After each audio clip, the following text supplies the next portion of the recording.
This UCSD TV program is a presentation of University of California Television for educational and non-commercial use only. Check out the new YouTube original channel UCTV Prime at youtube.com/UCTV Prime.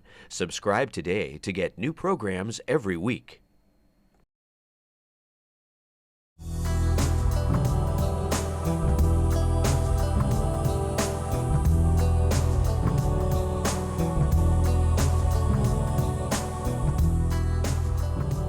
Hello and welcome.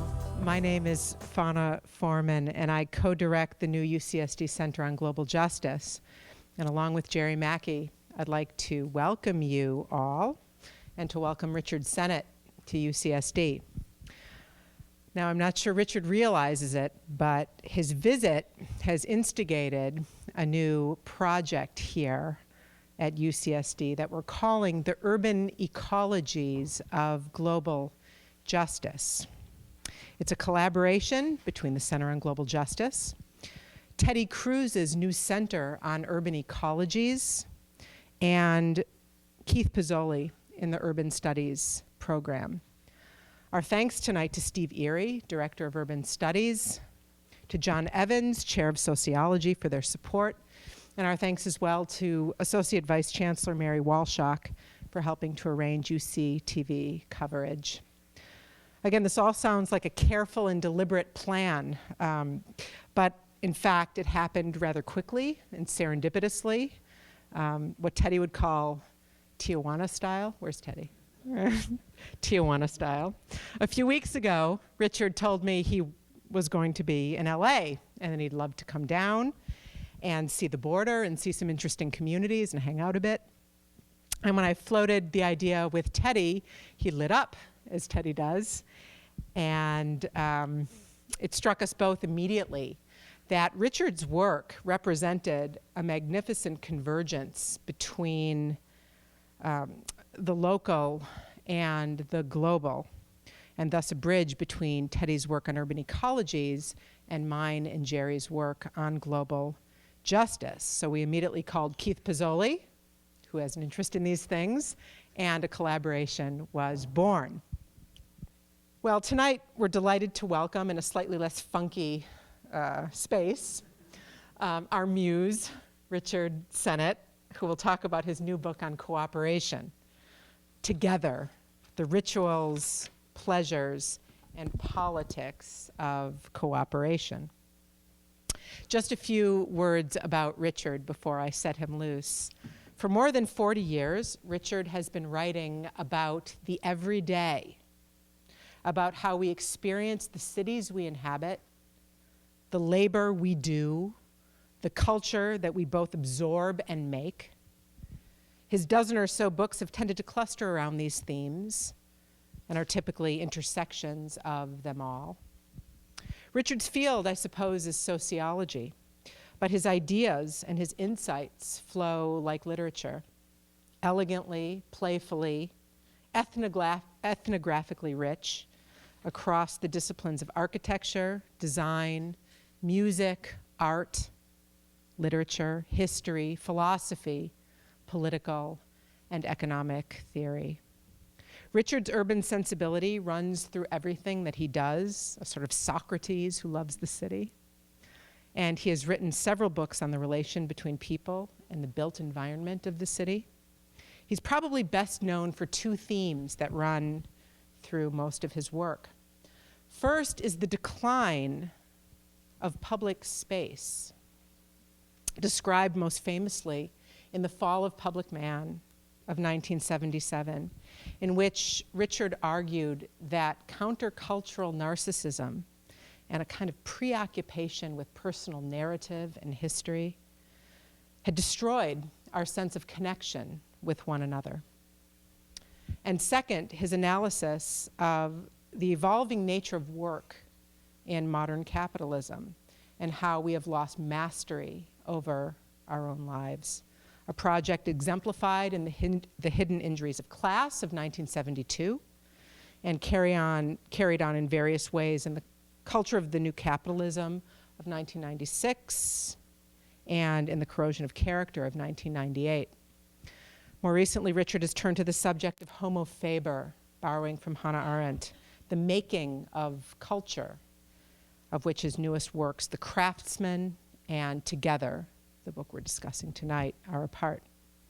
Richard has held academic posts at Yale, New York University, MIT, and the London School of Economics. He was the founding director of the New York Institute of the Humanities, which promotes collaboration across sectors in and with New York City. He is presently University Professor of the Humanities at New York University and chairs the advisory board of the Cities program at the London School of Economics. Now, Teddy and I spent this sunny San Diego afternoon with Richard, walking around sites and through parts of the city that we thought he would find interesting, from the Salk Institute, whose magisterial elegance I think he genuinely was moved by, to the Tijuana estuary with Homeland Security sort of stationed overhead and buzzing around in helicopters above us, to San Ysidro, where we stood within spitting distance of the border wall in the parking lot of the Las Americas Mall. Teddy narrated, I drove, Richard absorbed, and as I watched Richard notice what he did, I too began to recognize the ambiguities, the mixtures, separations, boundaries, and porosity of the built environment that I inhabit. I began to see with him, as one inevitably does when reading his books, but seeing together with him in real time, in a shared space, was an entirely novel experience. So let's go for a walk tonight with Richard Sennett as he discusses his new book, Together, The Rituals, Pleasures, and Politics of Cooperation. Will you please welcome him?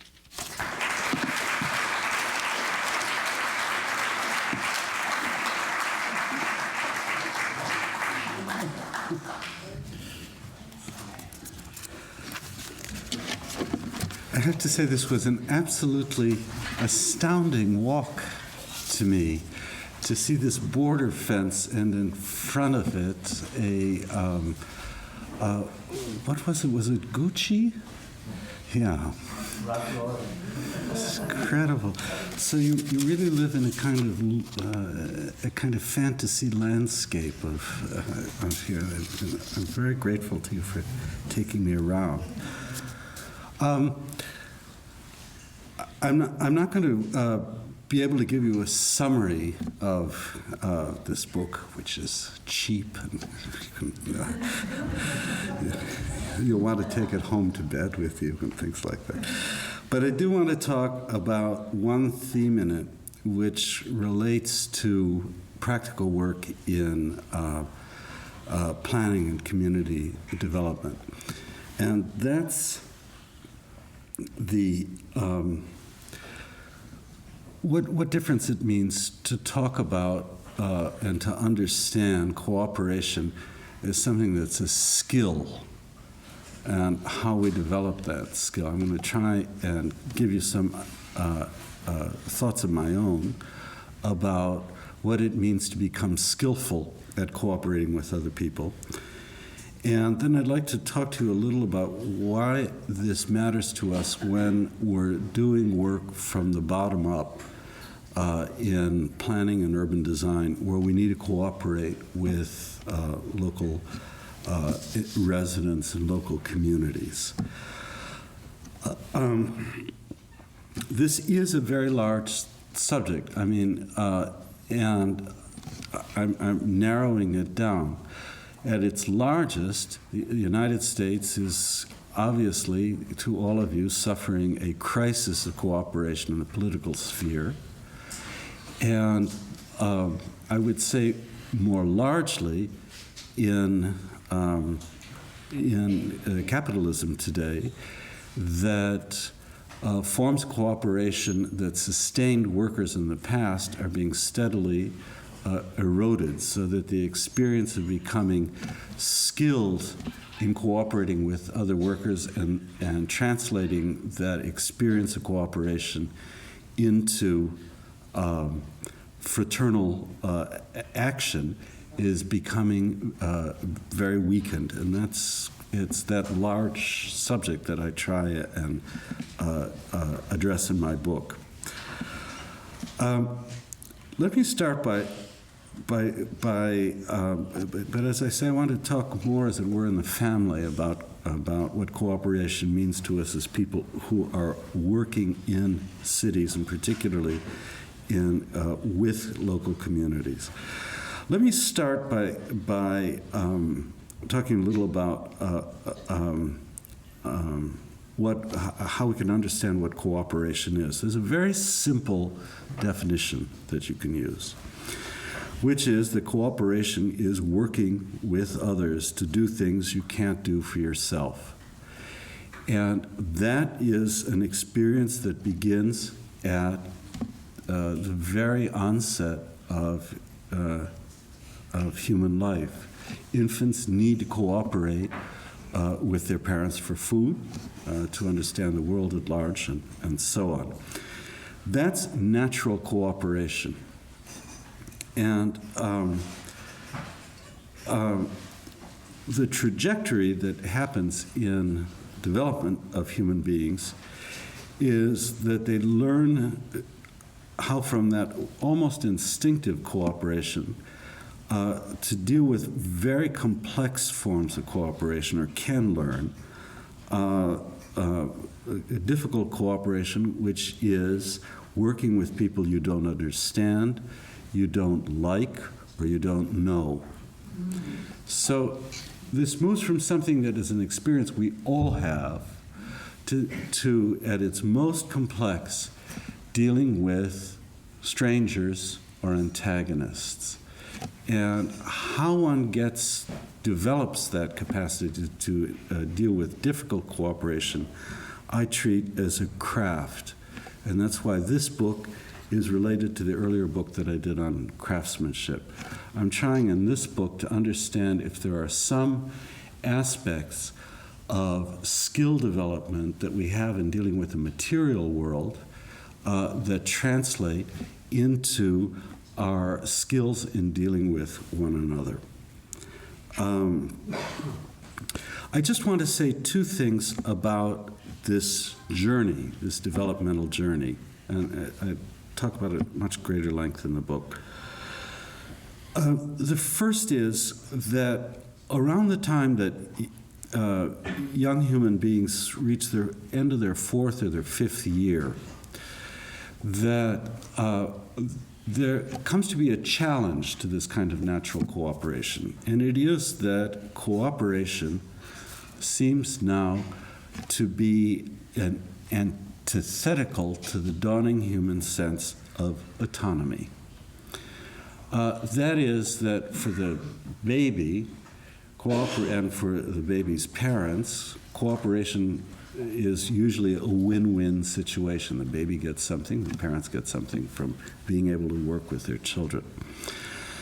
What we know from work by Sarah Hardy, H-R-D-Y, this is a new book on cooperation among children out, is that something happens around the age of 5, so that cooperation seems to go into a kind also to be experienced as a zero-sum game. That when people cooperate with each other, that they lose something in themselves. And many psychologists have argued that what's actually happening here is that this zero-sum game is the beginning of developing a sense of personal autonomy, that there's something in oneself which can't be given to other people. That's one way to look at it. The second thing I want to say, but there is a problem. It's very well documented in child studies. At a certain point, cooperation ceases to be ceases to be as innocent as it is for the child. The second issue that I want you to take on board is something we frequently, or not we, but many writers on cooperation frequently create as an opposition. That is, the relation between cooperation and competition, arguing that these are fundamental antinomies, that they're opposed to each other. And it's a puzzle to me that this argument could ever be made by anybody who's played a team sport in which cooperation, working with others, and competing against them combines. I don't mean just that you cooperate with your teammates in order to compete against somebody else, but that in playing a game, you have to also cooperate with those you're going to compete against in order to establish the ground rules. You need a set of rituals and conventions which allow you to compete with each other. It's a very kind of cliched understanding of cooperation that looks at it as sort of very soft, whereas that competition is something that's much stronger, tougher with people. And in fact, as in sports, so in markets and other forms of economic activity, there is something which is a delicate adjustment between cooperating with and competing against other human beings that structures social relations. So you want to get that cliche out of your mind. I knew this from the military as well, that if you treated cooperation and competition as opposites, you are likely to die in battle. So, anyhow, that's another story. And the final thing I want to say about this, which takes me into the subject of skill, is why I use the word pleasure in this book about talking about difficult cooperation. I use it in a very deep, I think about a very deep sense of pleasure, which is sometimes called ego strength.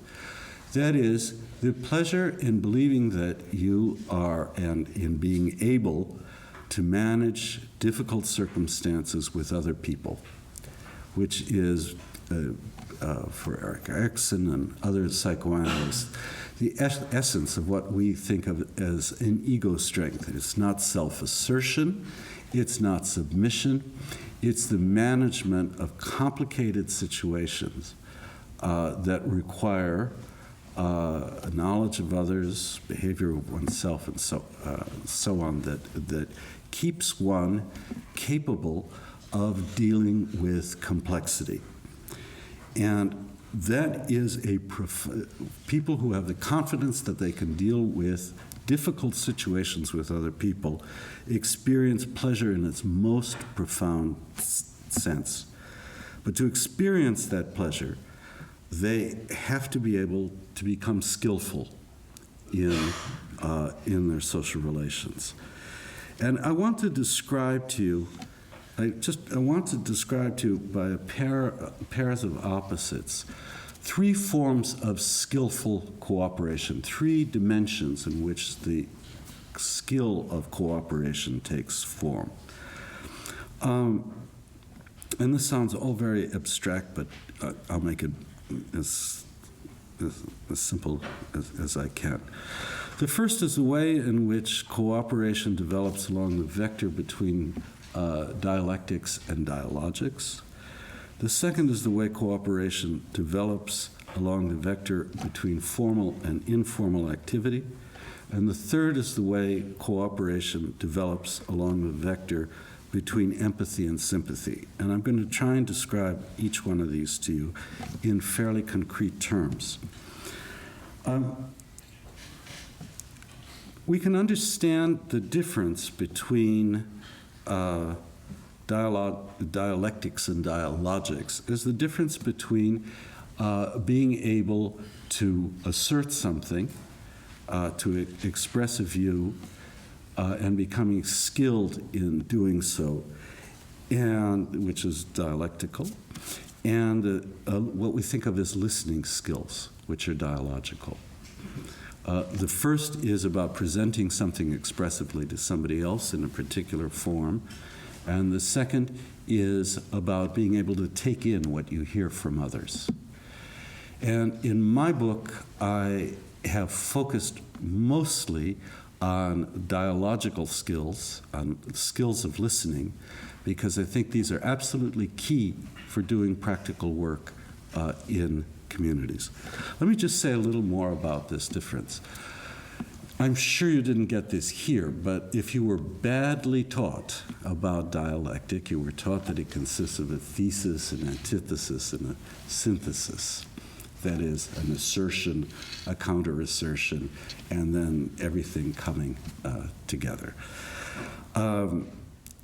This very rarely happens, and it's very rarely the way in which people speak to or even argue with each other.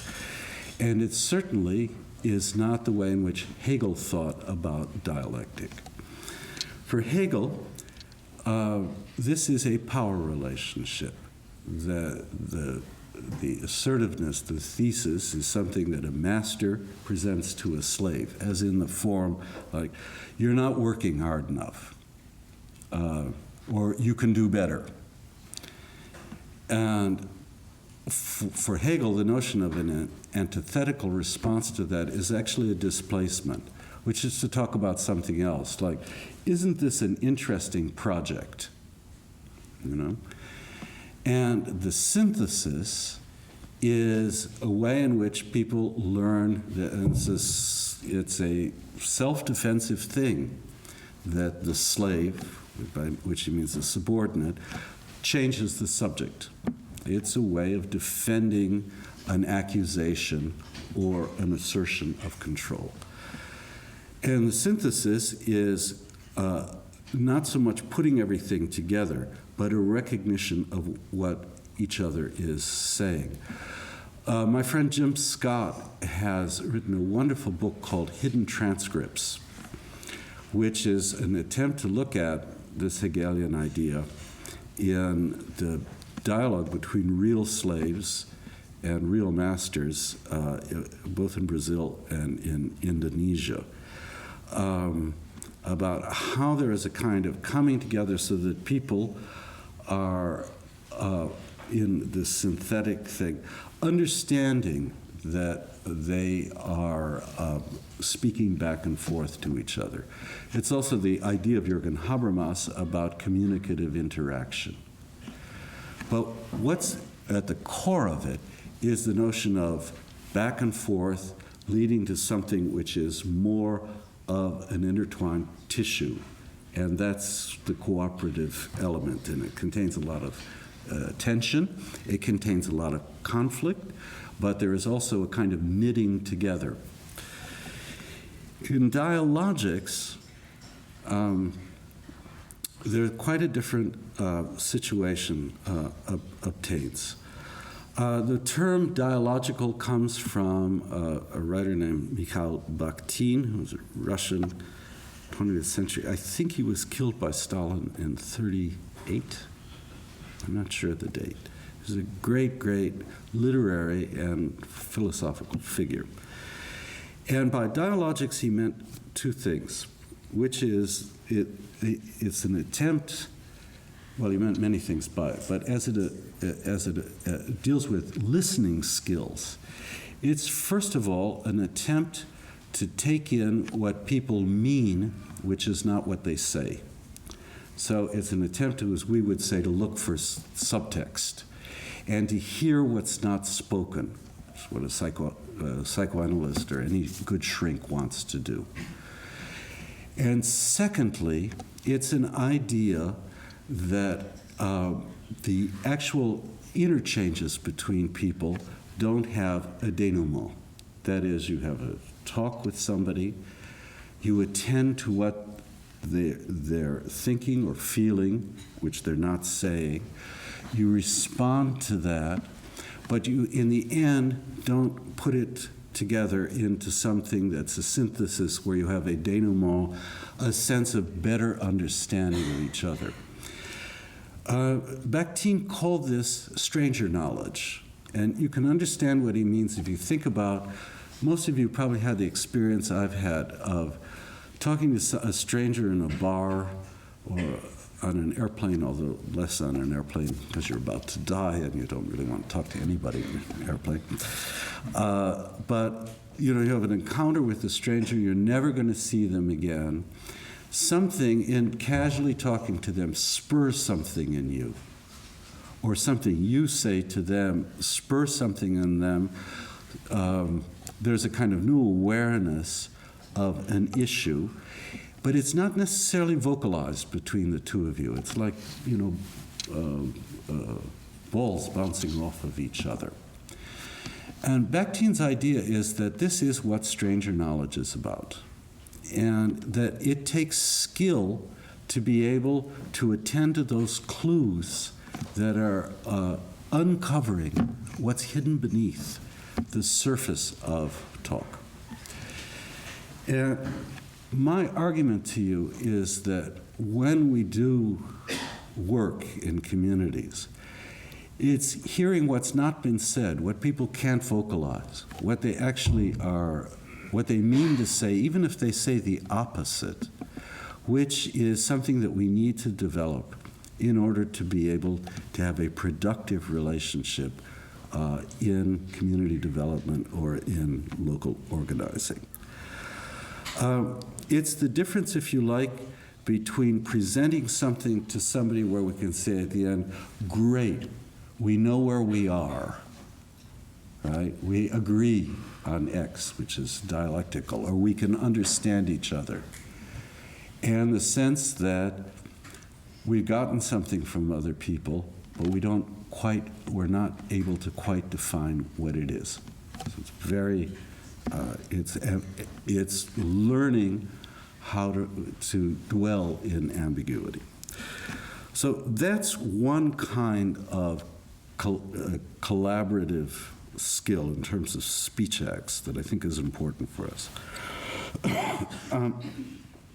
The second skill, and I've tried in my book to show how this develops, is between what can be called informal and formalized conditions of cooperating with each other. And I'm going to stick to the speech level for the moment on this. At the speech level, formal speech is declarative. I think informal speech is what I call subjunctively organized. It seems to me that it might be possible, or don't you think that, which is a kind of subjunctive mood. Why is this a difference between the formal and the informal? Because when you're declarative, what you do is face somebody else with a fixed meaning to which they have to respond.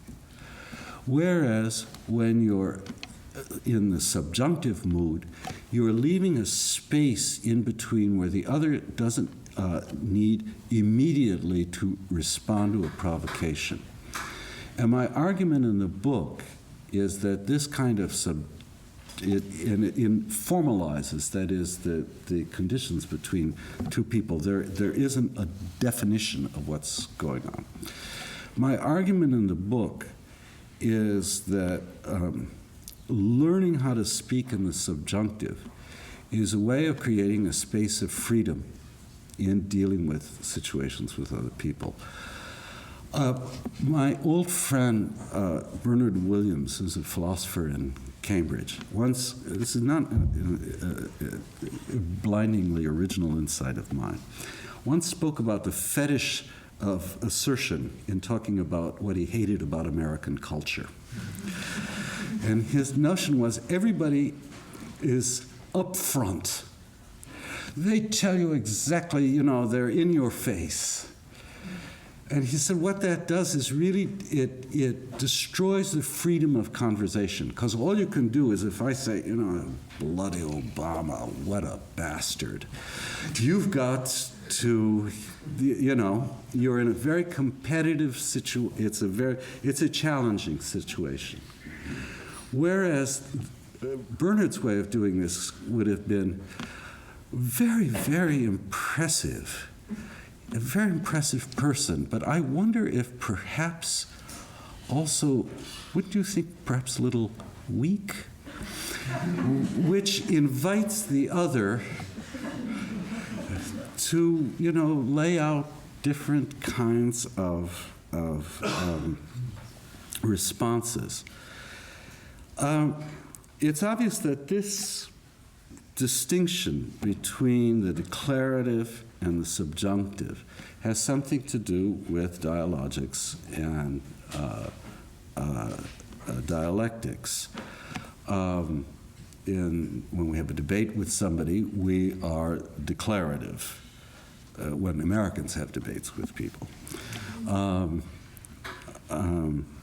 Whereas the notion of dealing in the subjunctive, not being assertive, making things conditional, uncertain, invites other people to a more dialogical kind of response to us. In my book, I try and show how that skill, and it's a rabbit hole I don't want to jump down, between the declarative and the subjunctive, has a lot to do with how people learn to deal with physical objects in craft work. When you encounter resistance as a craftsman, the last thing you want to do is try and hammer that nail or use maximum force to try and erase the obstacle. You want to work with minimum resistance in order to work effectively. And that has a reflection in what I'm describing to you now. That is, that the assertion of minimum force is an invitation to work with the object rather than to try and knock it out. I'll just give you another example of this. I studied to be a musician when I was young, and what we had to learn is that when we encountered something that was hard, like I'm a cellist playing way up on the fingerboard, that the more effort you make to make a sound, the less good the sound is going to be. You have to surrender a bit to it. You can't fight against an obstacle in order to ultimately be able to make a sound. It's true for carpenters, it's true for glass blowers, it's a basic principle of craft. And it, I think, transfers over into the realm of working with other people in the same way that it does in working with material things. The third element of this kind of craft of cooperation that I think is important has to do with the awareness of the positive awareness of the other. And this can take two forms. One is sympathy, and the other is empathy. Sympathy is a way of becoming aware of other people's needs by identifying with them. Our friend Adam Smith, Theory of Moral Sentiments, says, if I see somebody fall or injure themselves, I put myself in their place. I imagine what their pain is my pain, and I reach out to help them. Sympathy is always based on identification. Empathy is quite a different experience. That is, another form of sympathy very familiar to me was Clinton's "I feel your pain," which used to drive me crazy. I am going to just drop down this rabbit hole. He felt it he literally, I know him, and he is somebody capable of identifying with anybody. There's something also egomaniacal about that, which is there's no experience that you have that I can't identify with, i.e. there's no experience you have that I can't understand. And when confronted with this observation, his response is, don't be a professor. But you understand the point of this. I feel your pain means I'm also capable of understanding who you are. Nothing is foreign to me. And that's the problem with sympathy. Empathy is something else. Empathy is attention to somebody or to something that you don't understand, that you can't identify with. And the most concrete example of that occurs in science, in scientific work. You come up with something that's a strange result, and you're curious about it. Rather than saying, I can't make any sense of this, or if you wanted to put this out to the ethical framework, I can identify with what's going on here. I feel I understand it, see what the problems are, somebody else in a laboratory. In a scientific experiment, when things go wrong and your curiosity is provoked by something you don't understand, you have what, again, psychologists like Jerome Bruller think of as cognitive empathy. You're curious about something which is foreign to you without claiming that you can identify with it. And my argument is, again, for us as people dealing with communities, particularly communities of poor people, that sympathy serves us much more poorly than does empathy. That the ability to be curious about people whom you may find, in fact, quite antipathetic, but you're still curious about them, is a way of establishing groundwork for working together, which is, I think, much stronger than the attempt to say, God, I know what you're feeling, you poor thing, you know, I get it all. Which in a way is leaving somebody else no space. Now, I was going to talk to you, if I'm very long-winded about this subject, and I just scratched the surface. I was going to talk to you about spaces of cooperation, but I'm not going to do that, because I would like to focus a little on the practice of cooperation in doing community work. How does this theory that I've laid out to you, what does it mean in everyday work? You can understand, most of you can, well, maybe you haven't had this experience. When I've hired young and mostly elite community workers from Harvard or Yale, Oxford, they have this immediate notion of trying to get close to the people and trying to be a helping hand for people, the community, to realize its own desires. It seems like an act of modesty, but in fact, often it reads to people in a community like, get off this. What is this person about? This sweet angel coming here to help us out to realize ourselves. It's a very, very bad phenomenon. It's a kind of perversion of sympathy, which is I'm here to help you. It's a perversion of sympathy that Hannah Arendt, who was my teacher, wrote about when she argued that all acts of sympathy really are condescending. That is, you're feeling pity for people, and you're there to help them because they're suffering, which is a very condescending way to deal with people. So what's the alternative to that? That's a very poor way to establish a mutually respectful basis of cooperation, in other words.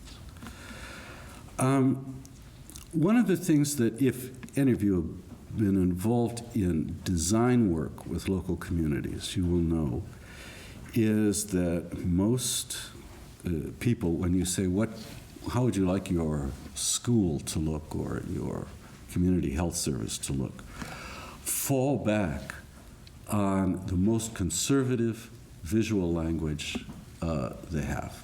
And this is, we've seen this in housing at the LSE, where we've done a lot of community developed housing. When we ask people, what would you like to build? They recur to Victorian Jim Crack, buildings, awful. And I mean, and they do so for a very particular reason, which is that that's what they know, that's familiar in their environment. And particularly when we're doing work that involves visual design, we've got to somehow figure out how we can cooperate with them without becoming prisoner of what's familiar to them.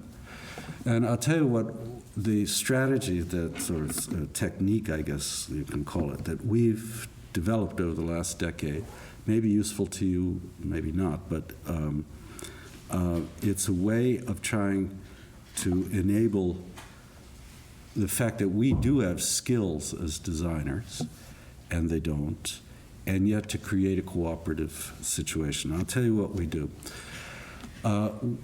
As in a housing project that we're involved in now in Glasgow with the local community, we bring in 3 or 4 alternative models of what could be done for the budget that the community has for a particular site.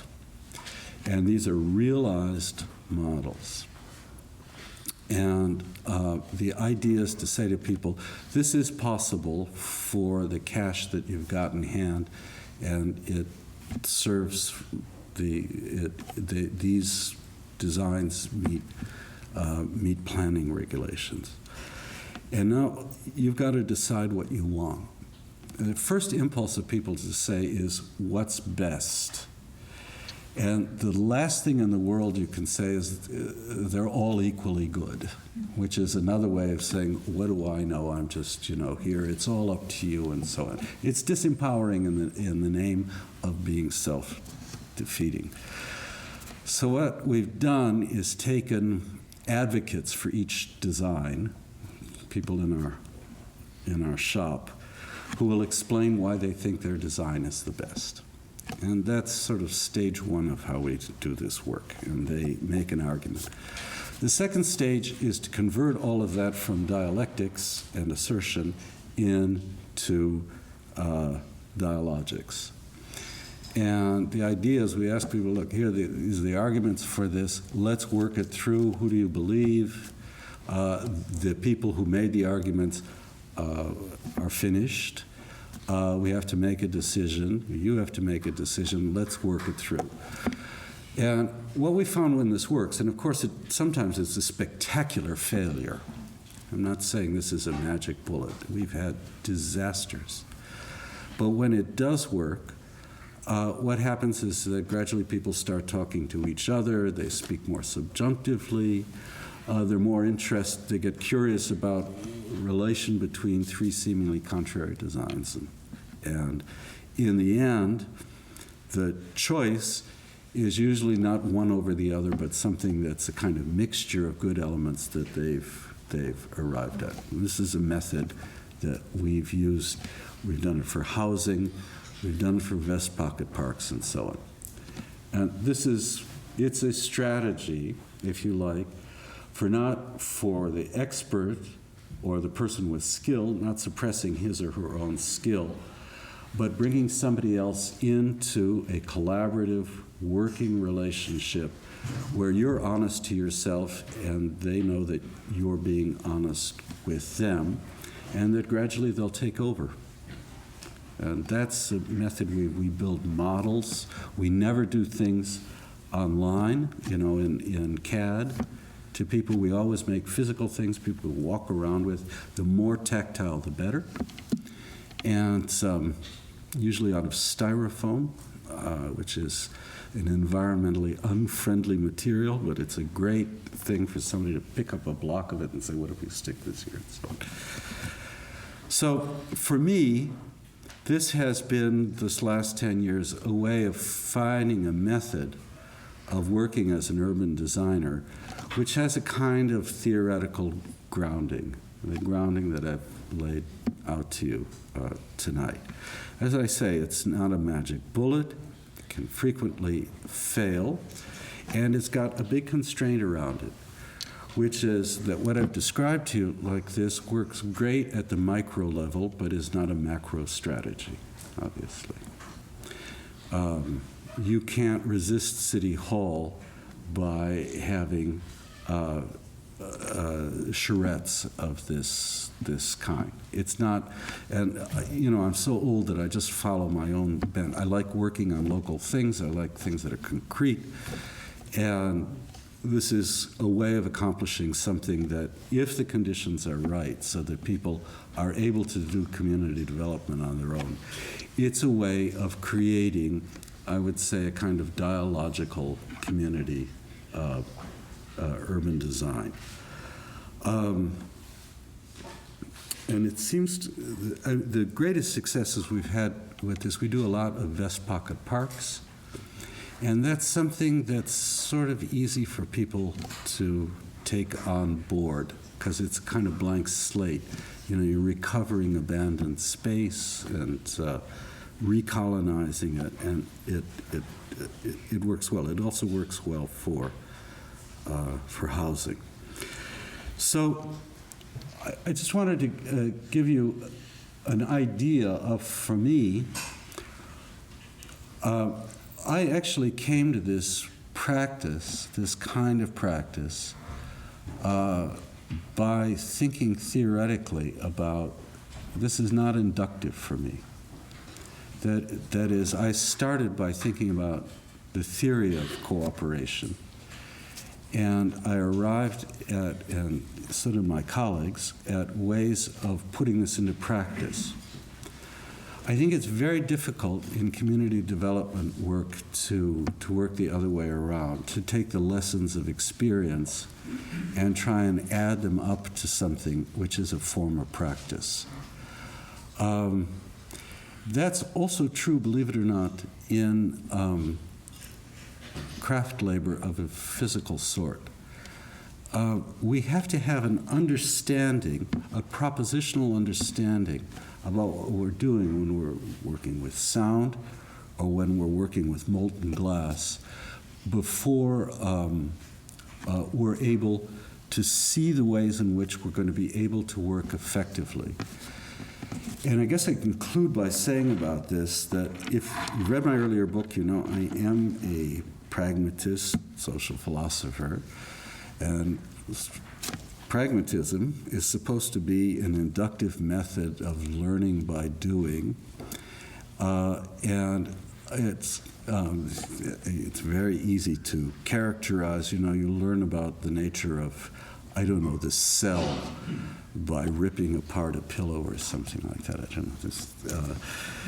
But that's a bad notion about pragmatism. What pragmatism is about is asking it's not applied theory, but it's once you've begun thinking about what an action, whether it's a physical action or a social action, is about, thinking about how it gets realized as a process with other people.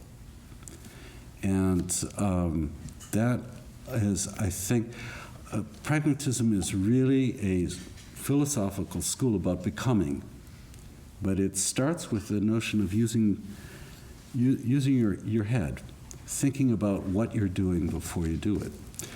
And that's why I have never described this method as applied planning.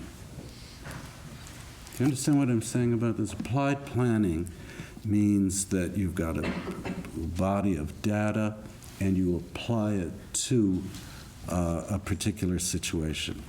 For us, what we want to know is how social relations work, and then try and realize them in the process of actually working with concrete instances. So there's a lot more to say about this. I'm hoping somebody will ask me whether President Obama is good at cooperation, which will take us into a totally, I have a view on that subject, and I'd be curious about yours. Actually, I'll tell you what my view is a way of doing it. President Obama is a genius at dialectical cooperation and an absolute incompetent at dialogical cooperation. He wants everything to be evident, people to put their cards on the table, to be clear with each other and to arrive at something which is a common understanding. And he wants to do this with people who are bent on hurting him. If he were more dialogical, he would, I think, probably understand more about the others, and they would be more disorientated by him. So I guess it's easy to think about this kind of ways of thinking about cooperation as that this is very fluffy and soft and nice and so on. In fact, now I may be all wrong about this. This is already a very informalizing statement. I may be all wrong about this, but it seems to me that the travails of President Obama show us the ways in which more dialogical forms of cooperation are actually strengthening rather than disempowering. So can we have some discussion? Yes. I'd like you to reflect for us a little bit forward thinking. You mentioned your perspective is good for the micro, but I'm wondering, with the current economic crisis delivering a real body blow to how we self-identify, I mean, we live in a society where we are what we consume. And if we were to sort of boil down into the simplest binary, if we could, you're juxtaposing we are what we consume to potentially the healthier way. We are how we relate to one another. So my question is, in going forward with the cracks that are evolving and we can't consume the way we thought we could, what kinds of openings does this make for a new kind of identity? How can we collectively move more towards the empathic, informal, and dialogic, taking advantage of this sort of rupture in our capacity to consume? You know? Such a small question. Well, I thought a lot about this. And I think for this country, much less for Britain, but for this country, this is, it could go one of two directions, because the country has been, there have been the assumption of sort of being top dog about being able to consume has been here for so long. I mean, since the Second World War, with blips up and down, of course, with lots of people who are poor and so on, but the cultural nomos is that you can have what you want. And I think this could go in two directions. I think it could provoke in people what I hear as a subtext with a lot of these very right-wing debates, which is these are good people who are dealing with the fact that life isn't working the way it should be. And it may be, I mean, they're not crazies, a lot of these Tea Party people or these evangelical right, but they're dealing with the fact that something is broken, and it may be that their response, which is to imagine, let's go backward, let's freeze up, let's be punitive, could become a general response for the whole society. I don't mean that we'd become like fascists, but that we might in our own way find that this becomes a normal discourse of America, particularly for young people. The other way would be a little more like what happened to the Japanese, who have had a lost decade. And young people in Japan have become, and they say this about themselves all the time, they've become more cynical about what's possible in life and more embracing of everyday experience and what they have, which doesn't cost.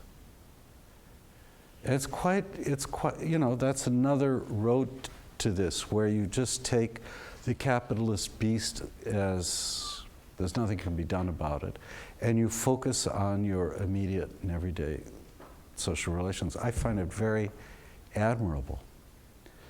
But I think things in the States could, I don't think Britain will have this because although it's having as bad a recession as the US, I think it's culturally not, the notion of being entitled to anything in Britain is